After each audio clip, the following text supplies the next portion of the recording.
come in from other cities and stuff like that, they tell me it reminds them of those warehouse kind of spaces for whether they're from Philly or Virginia or even San Diego, Colorado, and that's what we mimic. That's what we want it to be. When you walk through these doors, we want you to know that it's a brewery.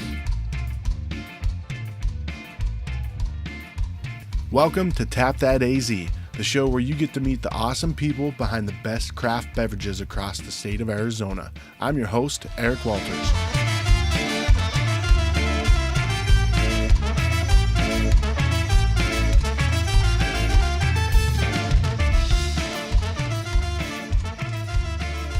In this episode, I hang out with April and Brandon Richter, owners of Richter Aleworks in Peoria, along with their head brewer, Wes. We talk about the trials and tribulations of opening up a brewery. These guys have hit a few snags along the way, but they keep fighting. They keep fighting. At the release of this episode, around the same time, they're going to be releasing their first in-house made beer, West Coast style IPA, as well as a collaboration that they did with State 48 Brewery. So get over there, check it out. Cool place, great people, awesome beer, great selection.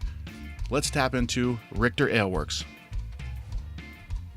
So I am at Richter Aleworks with Brandon and April, owners of Richter Aleworks, and Wes, their brewer. Guys, thanks for joining me.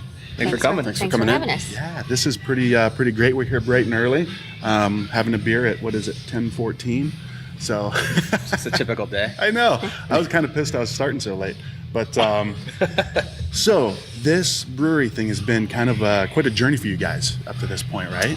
Yeah, to say the least. Yeah. It's been, so when I write a book about this someday, it'll be what not to do when opening a brewery. Okay. Because more things I think have gone wrong than anything ever went right starting this place. Okay. Nice. Well, not nice, but No, not nice that at all. sucks. No, it sucked. It's Yeah. hard. It's hard work. Yeah. I think that's what a lot of people don't realize. I talked to Ben from Crooked Tooth down in Tucson, did an episode with him, and he said people are like, oh, you know what, I think I'm going to retire and start a brewery. He's like, you have no idea. Yeah. Yeah. Every day somebody comes over to the bar and talks about that. Really? Yeah, they're home brewing now, and them and a buddy, they make really good beer, and they want to start a brewery. I'm like, Right. I'll never discourage anybody from starting one. I will. Wes is like, no. Yeah. So what, take me back to the beginning, because you guys had established a name and everything, right? So Yeah, that's a long story. I don't know how deep you want to go into let's this. go deep, man. Let's go Deep, deep. deep. I got 6 beers in front of me. Well, just 2, but Yeah, so the backstory, I'm sure most people have heard it already. But, we just fell in love traveling in Europe. Fell in love with beer. Okay. First trip was to London and Paris, and drinking beer in London was awesome. It just blew my mind. It was so different than anything in America, and I was like, wow, I really like this. So every place we went, if there was a pub, I would go in. And they were getting mad at me because everywhere we go, I would just go into a pub. It's like, I got to try beer here. I got to try a beer here. I almost got left on the tour bus in some small town because I walked across the street to another pub and got stuck talking to these old guys and drinking beer with them. And the bus was pulling out in the middle of the street out by Stonehenge somewhere. And then it's funny now. Yeah. But on our way back, on the flight back, we were talking already how much fun we had, and we decided we already started booking a trip to Germany. So then we went back to Germany the next year, and that was like experiencing beer all over again, trying all that beer in Germany. It's all different kind of beer. And we came home, we just jumped in full, I don't know, feet first. like you guys were like, this is what we want to do? Yeah, it wasn't to that point. I knew we wanted to get into. We were hard brewing. We were home brewing a lot. Okay. We were really drinking a lot. I mean, we tried as many beers we can find just because we really got that into it. And then we went to Belgium, I think, 2-3 years ago? 2-3 years after that? 5 years ago. Wow. And it's all a blur at this point, right? And that's when it just hit us. Okay. It was so good everywhere you went. I mean, you were drinking these amazing Belgian beers everywhere you go. And we went to the Brewers Guild. Okay. And they went to the tourist section. We get all this stuff, and I made a beeline right for the Brewers Guild. I'm like, I'll be there. And like, wait. I'm like, no, I will be there. And so I went and I toured everything, and you give them a little chip. You pay €5, and you get this little tour, this little brewery. It's got like an old brewery, a modern brewery. It's got a video set up. And when you're done, you take your ticket and you give it to this guy, this little tiny bar, about the size of a large bedroom. Okay. And he's sitting behind this little stand. He's got like 3 beers on tap. And you give him your ticket, and he gives you a beer. It's like down in the basement. Yeah. And it smells dusty and old, and there's like dusty bottles all around you and stuff. Yeah, it was really beautiful. cool. It was so cool. Yeah. So we we gave him our ticket and we had our beer, and I'm start talking to him. I'm like, what is this? He's like, well, I can't tell you what that is. I'm like, why? He's like, well, they just, whatever they tell me to pour that day, that's what I pour. Yeah. Sometimes they don't even know what brewery it is, or the brewery doesn't want them to tell you what it is. It's like, okay, so then he started giving me other ones. Before I know, we were there for 3.5 hours, and he just given us so much beer. He started pulling out 12, 13, 14-year-old bottles from a special reserve refrigerator behind him. Oh, wow. Nice. Blew my mind. So we were sitting there, and we have this picture, still one of my most favorite pictures with our friends that we travel with. And I said to her, I want to do this. And they're like, yeah, let's do this. Everybody's drunk. So it was like, that sounds like a great idea at the time. Yeah. And that's how it started. And we came home. I signed up for brewing school for Siebel, and that's where it all started. Nice. What was different there? Like you said that it was drinking beer over there was completely different. The beer culture is completely different than the States. Okay. It's to them it's just a way of life. It's another drink. It's just like how we stop at Circle K to get a soda, or you stop for coffee or something like that. Like they stop for beer and they just sit and socialize with their neighbors and at their local pub, and then they go home. And so that was what was so cool to us about it, is we'd love to have that kind of a gathering place, in our local community. So not just a place to go, binge yes, drink shitty beer. And that's exactly it. We didn't want a place where people just go pound a bunch of beers and then stumble to the next place. We just wanted it to be, kind of a little gathering place where people come and talk to each other. And that's been the funnest thing, I think, about this. Is that the people we meet every day. Yeah, people come in here and they, you get 4 or 5 different people sitting at the bar with seats in between them that are open because they don't know each other. Yeah. And next thing you know, they're all talking. Yeah. And that's the coolest thing. We have people that have met here that now hang out together, and it's the coolest. It's a good culture. It is where you go. I just took a trip with my dad to San Francisco. We hit up some breweries, and just the culture is completely different. It's everybody's chill, everyone's having a good time, and you make friends everywhere that you go, unless you're some weirdo, like Wes. Yeah, pretty much. I forgot he was here, actually. Yeah. We do that a lot. It happens. So all right, so you decide this is what we want to do. So then once you guys got back here, that's when... So over there it was drunken excitedness. Yeah. And over here now reality set in. Yeah. I don't know if I remember exactly when it was, but it was about 6 months later that you decided to go to Colorado. I was working in a horrible job. I was so unhappy. I was so miserable. I grew up in a family-run business. My dad retired, and I got stuck into this career because I was like a commodity to them. Yeah. Ultimately, I went to work for this company that I thought would be a great fit, and as soon as I got there, I knew it was just a nightmare. It was a complete nightmare. That's when I discovered podcasts, because I would just sit behind a computer and work all day, and I would just put podcasts in, listen to them, found out about the Brewing Network, and I would just listen to podcast after podcast. So I don't have to talk to them mostly. Right. And it just something to take away, and I just got even deeper into beer. And then one day I heard this interview with Tom Hennessy at the CBC. I forgot what year it was. And he was talking about how he offered this immersion course. What is CBC? The Craft Brewers Convention. Oh, gotcha. Okay. And so Tom was on this panel talking about his program, his immersion course, at Colorado Boy in Colorado. And it was just one of those days. Boss came in and it was already one of those moods and just yelling. And I was just, I got so pissed. And at the time, Tom had given the name of it. So I looked up the phone number for his brewery. So I had it after he was yelling at me, and I go in the back, and I called. I still remember the day. It was a Monday. He was supposed to be closed, and I called, and he answered the phone. And it was one of those things, I think, at the point where I was like, I'm going to call. Nobody's going to answer. I'll leave a message, or I won't leave a message, and nothing will ever come of it. And he answered the phone, and I was like, oh, hi. I didn't expect anybody to be there. He's like, oh, shit. Yeah. He's like, oh, I'm installing a sink. How can I help you? I go, I just heard about your immersion course, and I want to take it. He goes, okay, the first opening I have is November. And I remember it was March. And I go, okay. He's like, you want to take it? And I said, yeah. He's like, okay, send me $100. I'm going to reserve your spot. I'm like, okay. So I hung up, and I don't know if I texted her or called April. You called me. Yeah. And I said, hey, we're going to go to Colorado in November. And she goes, okay, why? I said, we're going to start a brewery. And she goes, okay, what do we have to lose? And Nice. that started it. Yeah. So in the meantime, I figured I needed to get really, really, serious about this, and that's when I tried to get into brewing school. And at the time, it was the start of that curve. and it was so hard to get in. There were year or 2 year waiting lists. It's like 2011 maybe. Yeah. 11, 12. Yeah. And so I had been talking to the lady at Siebel, trying to any way I could get in, and some guy just happened to drop out, and she knew how serious I was and how passionate I was at the time. She's like, I'm gonna give you this spot. So I signed up for it, and I was done with it by November. By the time we went to Colorado Boy, and in the meantime, in August, I think is when we set up to be our name. And I went through a whole bunch of names. I mean, I had lists and lists and lists and lists, and I did my due diligence. There was no brewery with that name when I did it. Gotcha. And can you say the name? Yeah, it was Mischief. Mischief. Yeah. Okay. All right. And there was no breweries using that name. And I'm like, perfect. It's not even trademarked, nothing. And at the time, we're new. We were naive. We weren't sure exactly, what we needed to do. Of course, I wanted to be an attorney, so I was like, yeah, I want to trademark this. But when you're starting a brewery, every dollar counts. I'm like, God, trademarks are expensive. Yeah, so I was like, we'll just do it later. We'll just do it later. Well, that ended up being the thing that kind of killed it, the fact that we didn't do it. Because then that following, April, yeah. April, May, we went to our first craft brewers convention in San Diego. I mean, we already had t-shirts, we had Facebook, website, everything. We had it all. And somebody there. Except the brewery. Yeah, exactly. Yeah, we had no equipment. Yeah, we were like the biggest brewery that didn't exist. And then somebody there that had a name, they saw us, and about 4 months later, after getting home, I got the first letter. So what had happened is they had saw us at the CBC using that name.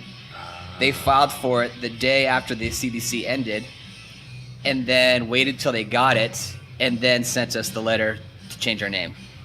But it wasn't a brewery, right? No, it's just the name of a beer. The name of a brewery. Just the name of a beer. Yeah. Wow. Yep. Like, who gives a shit? I know. Right? Exactly. Most people don't. Most people in this community don't. Yeah. There are just some that do. Right. But we get it now. I mean, I understand if they have the trademark on it, and so they didn't at the time.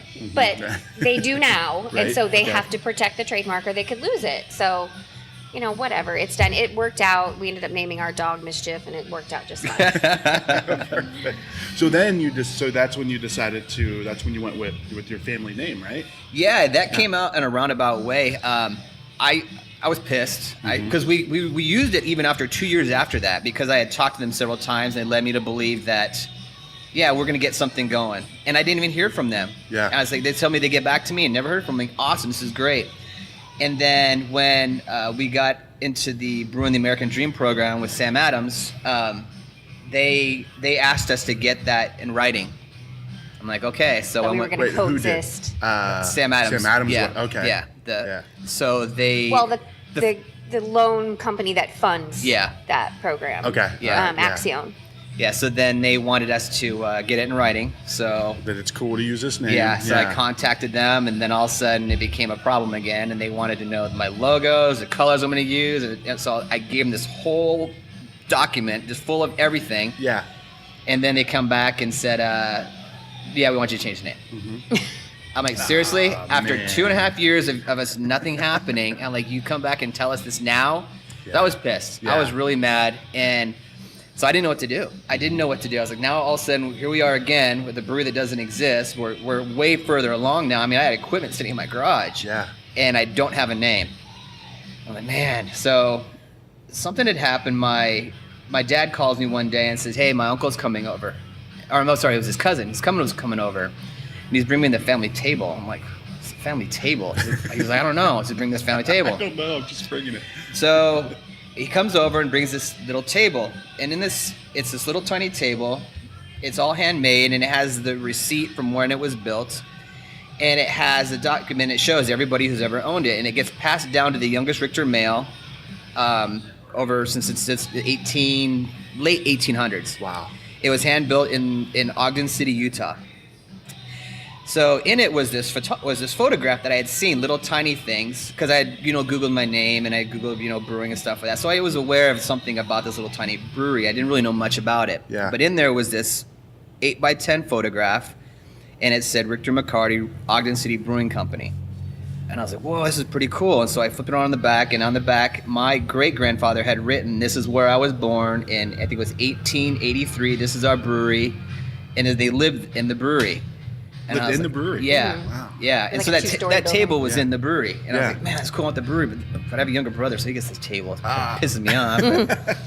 And so I was just like, wow. I go, why wouldn't we go with the name? So again, I did my due diligence. It's free. It's not trademarked. And so I filed for it. So everything's in the works for that.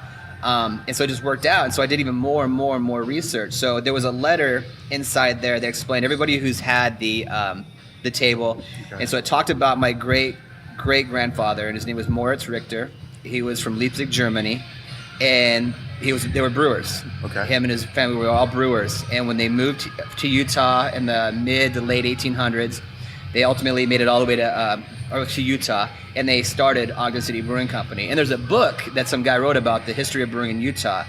So I've been able to get a lot of information from him. But in this book, I have the address where it was at, the size of his equipment and everything. And it's pretty fascinating. So I'm hoping to make a trip there someday. Yeah. But at that point, we just realized the name just fits. Yeah. It just works. Worked out great. Yeah. And you got to name your dog Mischief. Yeah. That's a win-win. and it fits her so and it well. fits her too. Yeah, That's it, yeah. Pain in the Yeah. ass. Yep. Right. So from there, then everything was smooth sailing, right? Of course not.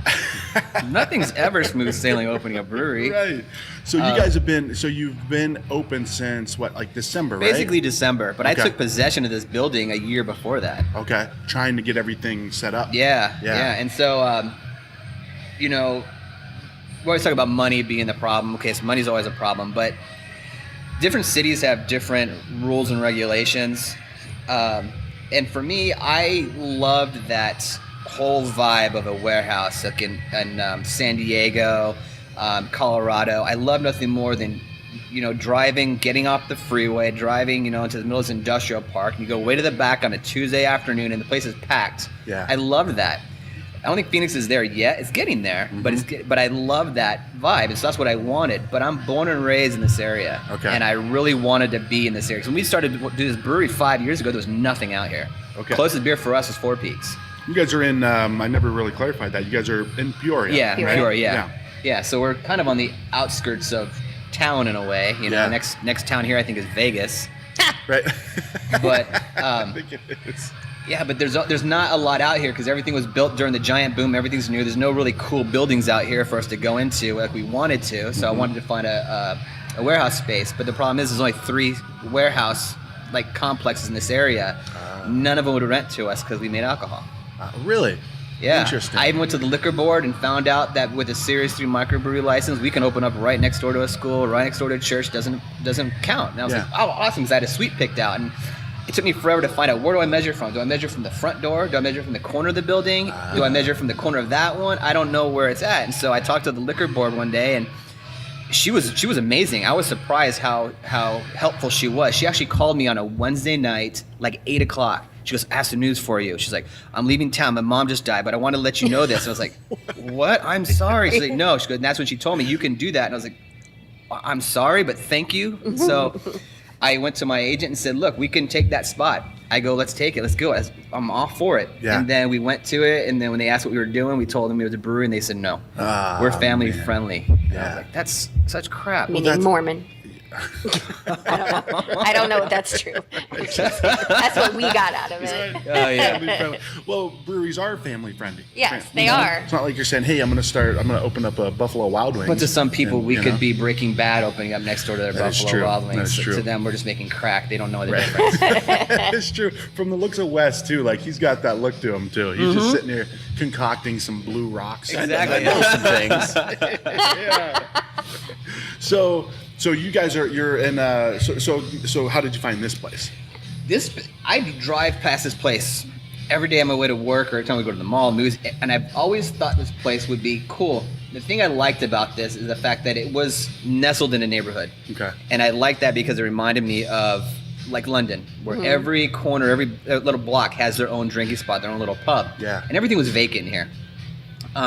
We looked and looked and looked and looked. I mean, I went as far as to Glendale, then I went to Phoenix. We went way down south, and we found a couple spots. I actually made a couple offers, and they just didn't work out. So one day we found a spot, and I'm like, all right, this is it. And when we were coming home, I got off the freeway, and again, I drive past this.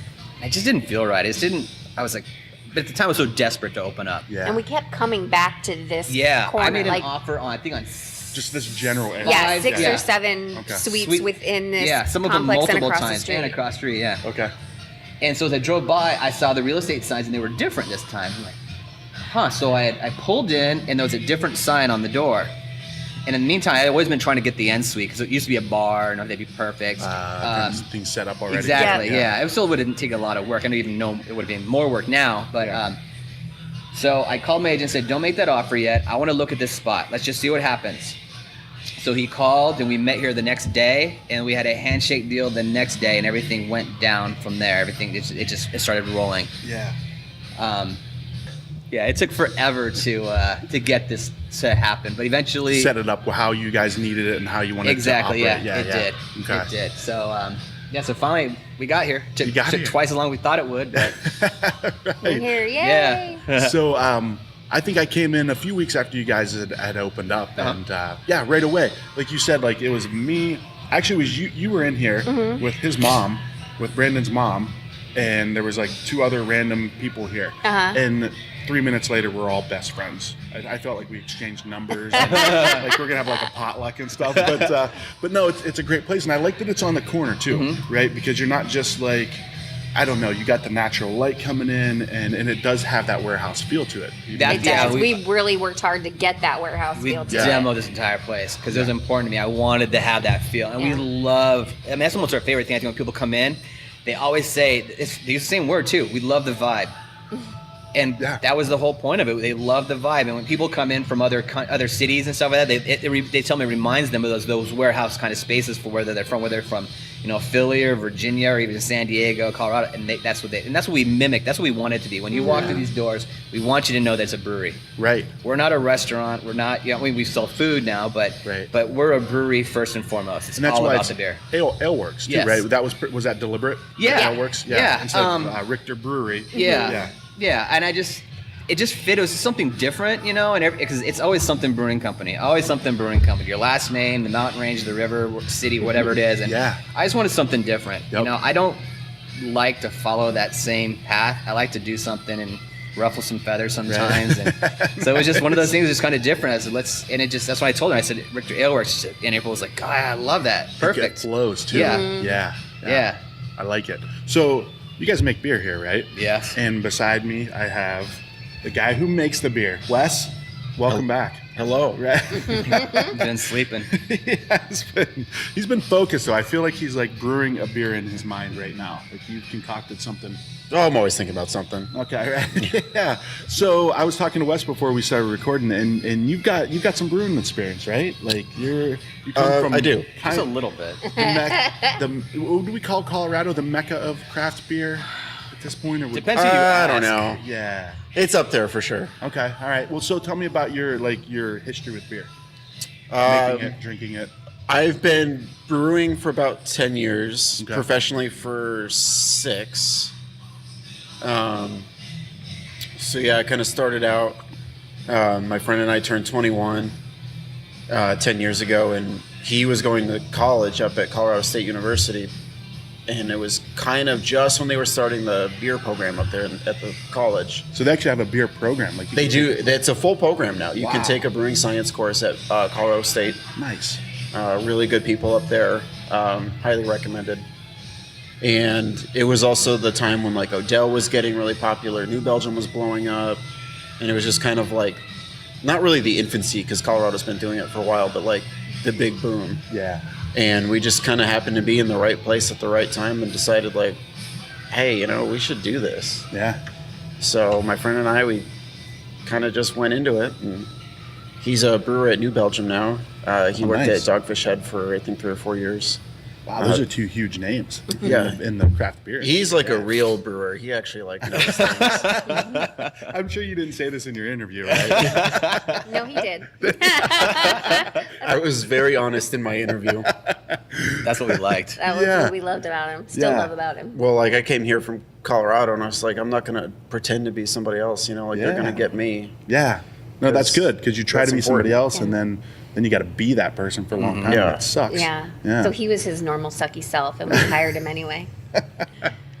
So so you went to the brewer school. So do you have a bachelor's? And is it a bachelor's or is it an associate's? Is it a certificate? Because I'm intrigued. Because I do not have any of wish I had this. I've taken some classes at Siebel. Okay. My friend did it. I think it's a bachelor's program that they're doing up at Colorado State. I'm not positive. Yeah.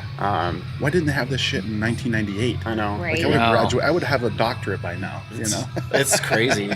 Yeah. Yeah, like CSU is like the perfect place to go because there's all those breweries up there, and like you're pretty much. I don't want to speak for anybody, but you have a pretty good chance of probably getting a job up in Fort Collins if you want to go through that program, I would imagine. Yeah. So you went through the school, you got the training, and where did it go from there? My friend went through the training. I kind of sat in on some classes unofficially. They were really cool about it, and so I kind of took the hard way where I was just passionate, and I had a lot of contacts. So I started off as an assistant brewer up in Frisco, Colorado, way up in the mountains in Ski Town. And I worked there for about 3 or 4 years. I worked my way up, busted my ass for no money, and just kind of worked my way to where I am now. Yeah. You know? Well, it's interesting you say that because everybody that I've talked to for this show, like no one's in it for the money. Like no one's like, I'm doing this so I can become rich. Like, If you're in it for the Brandon just money, laughed. you're dumb. I mean, there's no money in this. Oh, make no mistake, I am filthy rich. I drive a 1990 Mazda B2600 pickup. Man. It's Dude, sweet. That's classic. Yeah, it's a total chick magnet. Yeah, it is. Those wrestles are awesome. Yeah.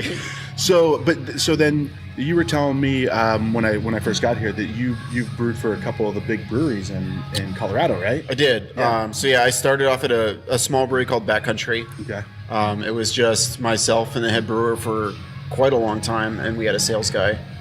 It was just me and Alan worked there. I was ready to not live in one of the most expensive places to live in the country anymore. So Like I Fort left, Collins? Breckenridge. Oh yeah. Okay. Yeah. Resort town. Yeah. Everyone there is on vacation. Everyone is a rich asshole. Yeah. Oh, wow. All offense intended. You know what? We don't publish in Breckenridge, so you're good, man. You're good. Yeah. But no, it's like it gets to be kind of a grind though, because when you're up there, like it's cool living up there. Don't get me wrong, but it's like everyone you encounter on a daily basis is on vacation, and you're up there working. And like after a couple of years, it does kind of grind on you a little bit. Yeah. Are they looking to you like, hey, you're serving me? Yeah. Kind of thing. Yeah. Yeah. Screw you, dude. Like, Yeah. I'll make some shitty beer for you. I'm very proud of the work that I did Yeah. up there, and I learned a lot. Alan and I remain great friends, and actually we reunited later. Won some awards. I put out a couple different beers. This was at Backcountry? Yeah, So, at okay. Backcountry. Yeah. How many awards do you have? I have some GABF medals and one World Beer Cup Gold that we got last year at Dry Dock. I forgot how many medals again.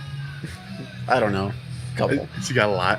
Is he being 7. really It's 6 or 7. I don't know, somewhere around there. somewhere around Yeah, there? he's Yeah. so modest, isn't he? It's his screensaver on like his phone, like all of It his is. medals, like around. You know? I think you can order replicas. I need to do that. That's awesome. So you also had your hand in another brewery, right? "Quote unquote." I'm doing finger quotes. I left Backcountry. I went to work at Left Hand as a brewer there for about a year and a half, Okay. somewhere around there. It was good. I learned a lot. I learned how to work in a very large brewery. It was a 72-barrel brew house, 24/7 operation. I mean, we were doing, I think, 90,000 barrels a year. We had 12 500-barrel fermenters. It's like a milk stout factory, essentially. But Yeah. Well, I asked you. You said it's the most popular, right? It's the most. as far as I know, I think it's the #1 selling dark beer in the country. This Is the Milk Stout Nitro. Left-hand milk stout nitro. Yeah. Yeah. And you said you had your hand in brewing several. A couple million gallons. Couple I think. million. Yeah. Nice. So how did you get connected with these guys? Like how did that happen? Actually, it was because of Left Hand. Before I left Left Hand, I worked with a guy named Mick, who was one of the older brewers there. He worked at a brewery called Avery up in Boulder beforehand. Oh yeah, they got the what is it? The White Rascal, right? They have White Rascal. Yeah. In an I don't like it. incredible barrel aging program. Okay. I think his name is Andy. does a really good job. But so Mick left. I left shortly afterwards. And Mick is now the head brewer at Echo in Frederick, kind of near Longmont where Left Hand is. Okay. And the owners of Echo know Brandon and April. And so when I applied for the head brewer job on Pro Brewer, they saw Left Hand on my resume, called up either Mick or Dennis or Daniel, one of the owners. All the above. Yeah. And so like I was actually, it was like on my birthday, I think, or at least we were celebrating my birthday that day. I was actually on my way up to Avery to get hammered. And they called me back a couple hours later and, wanted to do an interview and all that stuff. And I was like, let's do this later because I'm going to go get drunk. Did you say that specifically? I might have. I don't know. I'm pretty probably open. did. I'm pretty open. You probably did. I'm like, hey, it's my birthday. I'm not sober. Let's do this another brewery. time. Trying to get a brewer, if you're going to get drunk, that's not a bad thing. Not for us. Market research. No, yeah, exactly. Research, right. It showed us that he was dedicated to the craft. Exactly. If you're like, That's hey, important. We're looking for a pastor. You know what? Hold on. Yeah. Call me tomorrow. I'm getting drunk. Yeah. Exactly. That might be different. Exactly. Nice. So it happened. And here you are. Yeah. Making beer for these guys. Yep. So, you guys have a great list. I mean, all Arizona. Yeah. All Arizona beers. All Arizona beers. You guys had to do some. What is it called? Gypsy brewing. Yeah, that's what we're calling it. Yeah. Yeah, that's the PC way to put it. Tell me about that. Has your experience been? Of course, nothing goes according to plan. Right. Issues with city, issues with landlord, issues with equipment, vendors, everything. So we haven't been able to actually really fire that thing up. Okay. But being open, we know we needed to make some beer, and because I've lived vicariously through so many other breweries in town, I made some really good friends. Nice. And we had already talked for years about, collaboration beers. So, immediately the first guy, I thought about was Steve McFate at McFate Brewing Company, because he also did the Tom Hennessy program. So we have a really great relationship, because we, always say, me and Steve had the same stepdad, and he just loves Steve. He just loves Steve more than me. Right. Steve's his golden child. You have to have a favorite. Yeah. Steve is definitely him. So Steve was like, yeah, so let's set it all up. So as soon as Wes got here, I think like that. How was it that weekend? It was the next day. Yeah, we went and brewed over there, and so Wes and Adam came up with the recipe. I was texting Wes and saying, hey, come up with this recipe. We're gonna do what do you want to make? He's like, let's do this, and so I sent it to Adam, and I was like, okay, that's cool. You want to use this, and so I could go back and forth, and yeah. So we brewed that, and that was the McFate. McFate, Yeah, yes. and that Mick Richter. Yeah, I'm sorry, yeah, it's the Richter, Mick yes. Richter, yeah. Yep. It was fucking awesome. It was good. So good. You know what? I went there when it was on tap. We just stopped there for lunch, and I always go for their beers. I love their beers. Like McFate's awesome. Fate. I still call it Fate. Yeah, So do we. so do we. But we named Mischief McFate. It's It's Mischief Fate Yeah. in honor of that. Every brewer's had to change her name. That's going to be her name. right. Yeah, so Mischief Fate Richter. Mischief Fate Richter. So, but I was there, and I was like, "What is?" I'm like, "What is this?" And the girl's like, "Oh, this is a collaboration between Richter and." I'm like, "Well, I gotta try it." And it was great. Yeah. it was really good. So, and you were Adam. So Adam is the head brewer Yes. at McFate. Yeah. Okay. All right. And Adam's a great brewer. Yeah. Him and Wes are so similar on so many levels. And it was funny to watch these brewers, in their natural habitat communicating with each other. And I felt like I was like a scientist watching these people like, hey. They're just so similar on so many levels. Yeah. But what they produced was so good. At that point, I was like, we hit goal. We've got something special happening here. Yeah. Really something special happening here. Yeah. And then in the meantime, I had brewed with my buddy Rob at North Mountain, Rob Berkner. Okay. And so I had done that. And that's actually when everything kind of happened with Wes, because when we first put out that Adam Pro Brewer, we didn't get a lot of offers. I had a few guys, somebody from the 21st Amendment, some guys from Mother Earth, some back east, another guy. But it seems like it's a lot harder to get a brewery job or find a brewer now. When I first went to school, you couldn't find a job as a brewer because really? Yeah, but now there's so many breweries that it's hard to find a good brewer. And gotcha. I didn't get any offers really that I really liked. And so we almost had to deal with this other guy, and it just didn't work out. It just didn't work out for the right reason. And so I had the day before I went and brewed a collaboration with Rob, the St. Virilius that we did, the Belgian quad that we did at North Mountain. I had placed that ad that Wes applied for. We got amazing applicants that time. And I was like, wow, there's a lot of them here. Yeah. But the thing that stuck about Wes is the fact that he had that pedigree and we had mutual friends. And to me, I wanted nothing more than a brewer from Colorado. Really? Of all the cities we've been to, Colorado just has that I don't know how to say it, just that kind of, when you go to a Colorado brewery, 90% of the time, you're going to have a really good beer. Okay. I think it's still above San Diego, still above the Portland area. Yeah. The beer in Colorado is just always good. Okay. And they just seem to have that pedigree. Yeah.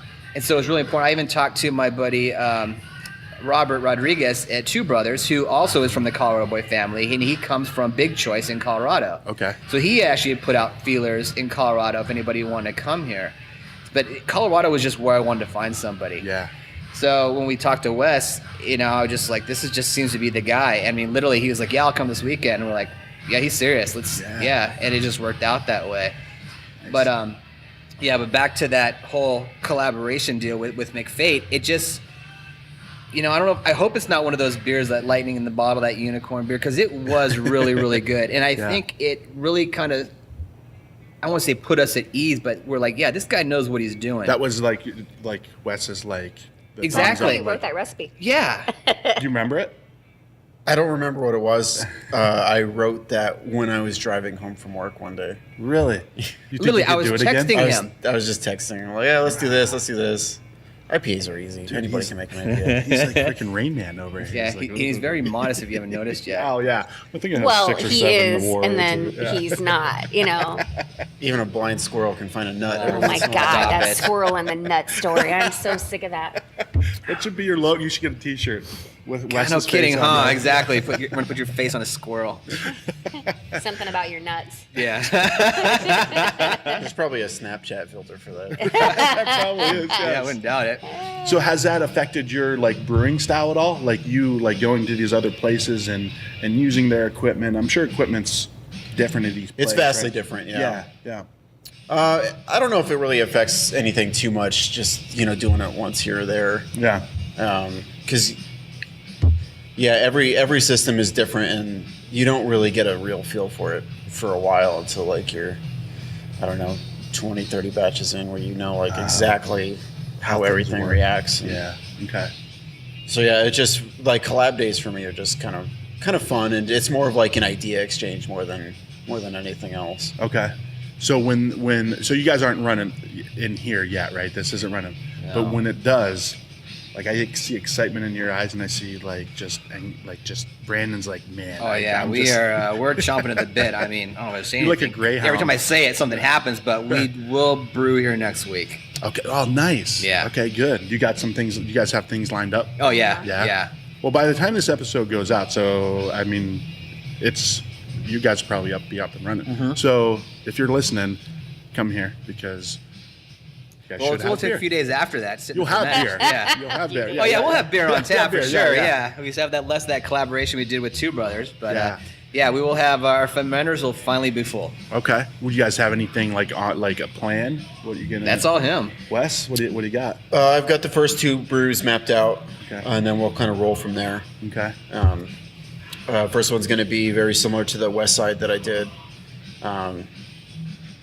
West side. With a T. Yeah. Okay. All right. But West Side is we were gonna name it that. West side. And we yeah. probably still will. Yeah. And if somebody hears No, I was this, thinking of making a West Coast style. Okay. it'd be perfectly clear. No cloudiness at all. Yeah. Yeah. Don't get me started on that. We'll talk about that after the recording. But I'll keep it rolling so we get it on tape. Yeah. We're watching. Yes. So, okay, so now you guys have food too, right? Yes. Yes. So A week ago we started our kitchen. because you guys had food trucks here. Like when I came, you had Yeah. some pretty cool shit going on though. You had the guy that had was it a fire truck with a pizza oven or something? Yeah. Oh yeah, it was It was a storage container. It was a Yeah. custom built storage container. Yeah, he used to be a police officer. Hey, Yeah. could I get another one? Yeah. Your choice. Your choice. Yep. I'm not cutting that out either. That adds to the value. A little beer break. I think it brings it. I know. I'm ready to start number 3 right now. But we did. We had a great lineup of food trucks over the weekends. But, food trucks are a pain in the ass to deal with. Yes. Okay. Just getting them scheduled. Getting them scheduled and then having them stick to it. I mean, like I had one scheduled for tonight and they canceled. Ah, man. And so that happened so many times. And so we were just like, and they become kind of divas too, some of them. Some of them think they're so cool. It's crazy. So Want to interview us? Yeah, they do. They will put us through the interview process to see if we're worth them coming out here. Really? Yeah, or they'll ask for a guarantee. We need at least $600 in sales. Well, I can't even guarantee myself that. Like, why would I guarantee you? Just pull your van into the parking lot, right? And people, and serve some food. Yeah. Yeah. But it's we're the cool ones. You guarantee you're bringing people with you. Yeah, we have exactly. beer. You're just selling pizza or burgers. Yeah. But it's so it just became too much. It was too much. I'm not doing it anymore. So now we still try to have them on Saturday, but I don't know. I don't think we're going to keep doing it. The last one I have scheduled is like May 13th. We'll probably keep 1 or 2 trucks just every maybe couple weeks because some of these guys became really good friends with and we really like them. Yeah, like Okay, Cousins yeah. Maine Lobster. We love those Yeah, guys. I heard that's awesome. It is awesome. Yeah. They're going to Yeah. be here May 6th, Really? I think it's Yeah. their 4th time back here. 4th or 5th. Yeah, we actually come to such a good rapport with them that when the owners flew out from New England, they wanted to have their party here. So they were here all day. Really? Yeah. Nice. And they just wanted to come in and just hang out. Yeah. And it was awesome. Yeah. Then we have a couple of trucks. I mean, I love the green chili grill guy. Oh, he's awesome. Even though he's a Dodgers fan, we just sit here and just talk baseball and God, he eats some amazing green chili. It's so good. And then we love that he loves beer. Yeah. Yeah, so it's a Yeah, good he'll time. come like 2 hours ahead of time. Okay. And He gets ready for work. Yeah, I'm like so excited when I see him pull in because I'm like, oh, he came early, yay! Right. And then he's like, no, I'm here to drink beer. And he's not wearing Dodger blue. So, okay, but food trucks, that's kind of a side thing now, right? Because you guys are, and I think when I came in, you guys have a plan to open. So right now you have pizza, right? We have 4 different flatbread pizzas. Okay. We've got 4 different sandwiches, 2 appetizers. We have a pretzel and then these nice. really awesome buffalo kettle chips. Ooh, you had me at Buffalo. Yeah, I know. And then next week we'll have salad. We're adding 3 different salads. Okay. Nice. That was kind of you guys' plan. I think when I came and talked to you, that was the plan where you guys wanted to be, right? Yes. Yeah. Not full menu, like all this stuff, but good complimentary food to what you guys Opening a have. brewery, you got to figure out what's most important. Of course, we concentrated everything on the beer. Right. The food trucks allowed us to operate, do the beer, but still have food for people. Mm-hmm. It's give and take. Some things were better than others, but we knew eventually. I mean, we have a kitchen. We have a full kitchen. We're gonna have a full-on kitchen with deep fryers and everything. But just the problems with city and ordinances and everything else just became problematic. So we scaled it back, but. We're still able to make some really good food and a lot of it, But again, we're a brewery. Right. The food is secondary. I wouldn't say it's required, but it definitely does help as far as being a brew pub, especially where we're at. People want to eat food. Yeah. And it's so hard to schedule this trucks. We knew we would have a kitchen. Yeah. Originally, we were going to do pizza, but where I'm sitting, there's 2 pizza places in this parking lot, and a third's getting ready to open. Gotcha. Yeah. And even the new QT sells pizza. Yeah. Oh, jeez. You mean diarrhea? Yeah. Yeah, but the stuff we're making, I mean, I'm blown away by how good it is. Yeah. I mean, I don't think I've eaten out now over almost 2 weeks because we've been making food back here and testing it, and it's really good, and the reviews have been awesome. So we're like, wow, this is kind of fun. We're pretty damn amazing. Yeah. We really are. And you guys do it? You guys, She is. I do it. Nice. I just eat it. That's all right. Yeah, but it's fun. I mean, I like it. It can be kind of stressful and crazy sometimes, but Like in the kitchen, like just working, like getting yes, shit out. Yeah. yes, because We are looking for kitchen help if anybody's looking for a job. yeah, it's crazy. I mean, I'm not gonna be able to do it forever, but for right now, We have beer. Yeah. That's a good attraction, right? Exactly. Come here for the beer, have some food. Come here for the food, have some beer. yes. In the parking lot, like as we speak, there are 4 people outside with sticks, some sort of tai chi, or what is that? What is that called? Oh, It's slow karate. no, it's kung fu.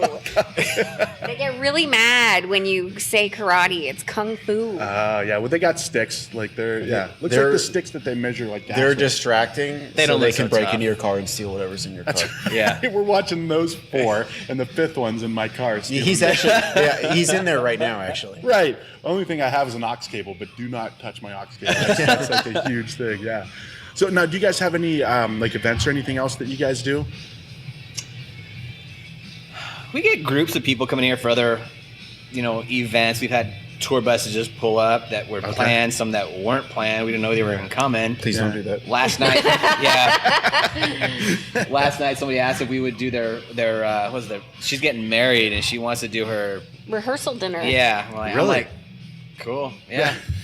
I don't. We gotta talk about that. There's don't sign us up for that. We Bachelorette can party. do it. Too It's late. fine. Yeah. It's Too all late. Yeah. It was Yeah. rehearsal dinner. It means everybody keeps their clothes on. Right. Sorry. No, that. Wes comes out in his rubber boots. Yeah. Hello, ladies. That's our motto. Whatever it takes. Red of it takes, yes. I'll put a sock on. Right. the no look ones, right? Not like a tube sock, but like one of the ones that. Yeah. He uses those low-rise socks. Yeah, I'm trying to say I have a little wiener. I don't know how dirty we're allowed to make this podcast. As So. dirty as you want, Wes. This is your. I'm Few going more to give you beers. a minute of open mic. Say what you want. No, let's not do that. Nah. You're gonna have a couple disclaimers on this one. I know. So this is so far we're at 47 minutes. It's going to be probably a 15-minute podcast, cutting everything out of Wow. what we said. Yeah. Now you're gonna cut all this good material out of this. No, this is awesome, guys. So, vision, like, where do you see this? Like, where do you want it to be? Obviously, by the time this comes out, hopefully the equipment's up, you guys are making your own beer, like, down the road. And I know you can't, it's trials and tribulations, but you guys have overcome all of that. Like, you guys just keep getting back up. That's We have. That's been our motto since day one. yeah. Our motto has always been whatever it takes. Yeah. And that's what we do. Whatever it takes to do this. We have sacrificed a lot. Everything we own is in this place. This is both of our full-time jobs now. Yeah. And I'm still happier doing this, working 70, 80 hours a week than I was working 40 hours for some other asshole. Right. I am still so much happier doing this. Yeah. Don't get me wrong. It's still stressful. Sure. There's still other things you worry about. There's still other worries. But I am still happier doing this because in the end, that's my name on that wall. That's my name on that sign. Literally. Yeah. It is, yeah. So I take pride in that. Yeah. And I'm going to only get out of this what I put into it. And to me, growing up in a family-run business, I don't know anything different. I've always taken it personally. So everybody who walks that door, I want to make them my friend. I want them to enjoy themselves. I want them to want to come back. I want them to tell themselves. We're starting to get calls now from other people at these other places saying, "Hey, somebody came to your place. They really liked your beer. They liked you guys. We want your beer." Wow, I wasn't prepared for that. I never thought that people would start calling us asking us for beer. Meaning like a bar when they want to have Yeah. beer on tap. Nice. Yeah. And they're calling you? Yeah. Dude, that's awesome. Yeah. And I'm like, I'm sorry, I don't have any beer to sell you right now. And even if I do, it's going to be 2 weeks out. And then even at that point, am I going to even want it to go? Because we sell so much beer right now that I don't know if I'm even going to let it go. In the Yeah. future, yeah, probably. But the whole goal and our whole, business plan was this model works. This brew pub works. I don't want to fight for tap handle space at Hooters. I don't want to, shop or have shelf space at Bevmo. Yeah. This is what we want to do. If we can sell every drop we make over this bar, we're going to be fine.